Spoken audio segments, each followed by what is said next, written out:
What is self-confidence to you? How do you know if you have it? How do you know if you're working on it and increasing it? Because if you don't have those mileposts, if you don't have those guidelines, then you could have it and not know it. Or you could be working on what you think it is and then find out you're still lacking. So your powerful mind that runs all of your habits and patterns, known as your subconscious views self-confidence as the successive, progressive realization of the results from a desired identity.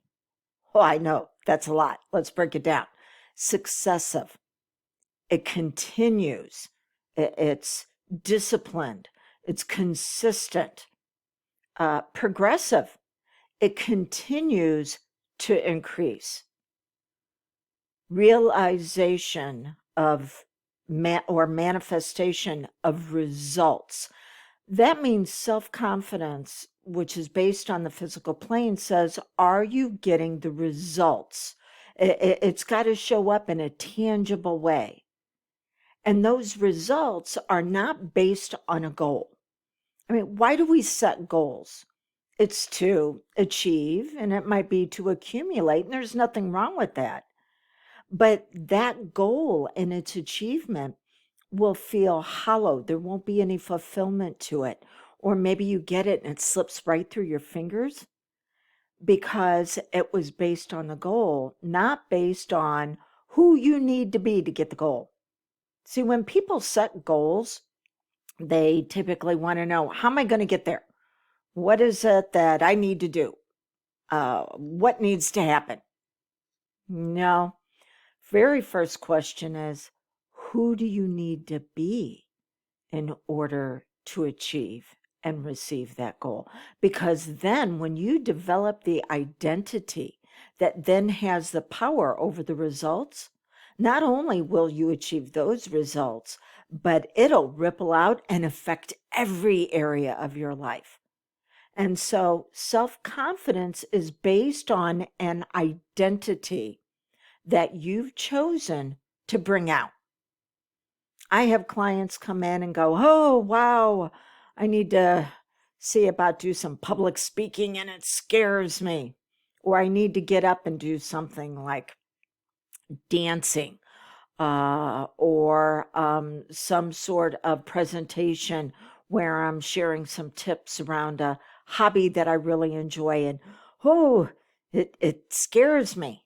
And I'm like, okay, what do you want as a result of this presentation? What do you want as a result of going after this goal? Why are you doing it? So let's look at the results, and then let's look at the identity that's congruent with those results. Because the subconscious says if we're taking action to express that identity, it's fuller increase of who we are.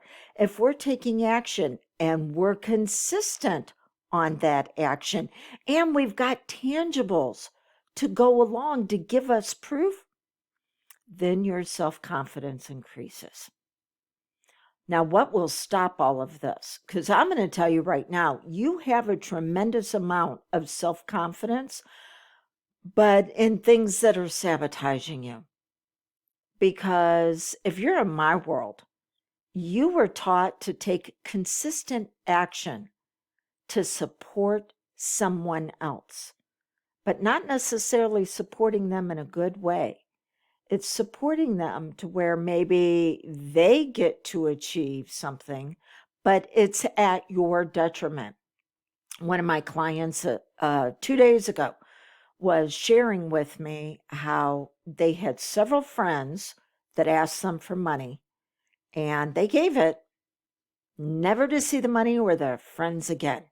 It's like, oh, okay. So we're missing an aspect of our identity known as discernment. I like to go by 3 things. Is it good, the action that I'm taking? Is it acceptable? Is it from my higher power? Because just because it can doesn't mean I should. And that's where the discernment comes in. What aspect of my identity am I developing? So, am I giving because I can? That's great. Am I giving because maybe I enjoy it and they'll enjoy it? Yes. But is it giving in such a way to where if there's not reciprocity, it is not going to be at my detriment? There was a party I put on a couple of years ago, and it was to try to mend some relationships. And it was good and it was acceptable. And I wasn't quite sure. Was it from my higher power? What was this idea from God?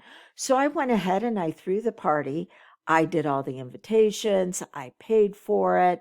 I wanted the other people, it was a small, intimate gathering, to feel their very best, which they did. And they felt their very best by snubbing me, literally turning their backs on me. They didn't want to mend those bridges.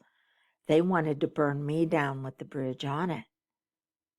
Well, I also have a belief that God works all things for the good of those who love him. And so a little bit later on, when one of those people came back and said, "Hey, I need you to do this for me," I went, "Oh, what has changed in your behavior? Because this is what you did the last time I tried to do something that was good and acceptable." And they're like, "Oh, well, it's not about me. And it's not about you." And I'm like, "Oh, yes, it is about me because I have to engage with you again. And this is how you took advantage. So unless you can explain to me how you are going to do things different, I am not going to go back into this relationship and get those same results." Let me tell you, my self-confidence skyrocketed from drawing that boundary. Boundaries bless, rules restrict. Boundaries are about me, rules are about other people. Boundaries says you don't come in my world unless there's going to be reciprocity on engagement, unless my higher power has told me otherwise. Rules, I'm going to restrict your access to me because unless you prove to me you have earned it. So I had a great lesson of discernment from that original party that I threw, trying to mend bridges. I received discernment that says, you continue in this relationship, this is what you're going to continue to manifest on the physical plane, real world results. What do you want to manifest? And that was the identity that needed to be brought out that said, no, you're not allowed to do this anymore. So self-confidence, the successive, progressive, physical realization, physical manifestation based on a desired identity. Are you consistently bringing out this identity and finding the people, places, and things that will continue to support you? Or are you sabotaging yourself because you got a lot of confidence in what you can create for others, but if there's not reciprocity, then you wind up paying the price? We need to look at discernment. Judgment says you're wrong. Discernment says that's not right for me. So you can continue to go do that. You're just not going to do it in my realm. Unstoppable self-confidence is what I'm working on with my clients over the summer. It is unstoppable self-confidence, unbreakable self-esteem, unbelievable self-worth. Because the reason why it's unbelievable is because you have to take the continuous action. So for this self-confidence, how do you stop the self-sabotage, discover what you really want, and begin to create the life you desire? Well, it all has to do with faith. Faith says, I'm going to take continuous action on something I can't see just yet until my life is proof Now, will you have setbacks? Most definitely. And you will either adapt or you will maladapt. And this is where having the input of somebody who recognizes your brilliance and says, this is what you're really working on bringing out, who you really are, that's where it can be of benefit. So I'm launching Summer of Success, Unstoppable Self-Confidence, Unbreakable Self-Esteem, Unbelievable Self-Worth. If you want to be part of it, then send me an email and then I will cue you in on the special that I'm having this weekend, where it's only going out first to the people that have reached out to me and said that they want to know more. And then I'm opening it up to the general public at some point this week. So if this resonates with you, reach out to me, dawn@dawnlandrum.com. Summer of Success in the subject line on the email that you're going to send me, and I'll send you the private link that gives you all the details. So until we get together again, self-confidence has to be developed, not based on what you're going after, but based on who you're becoming. So just who are you, really?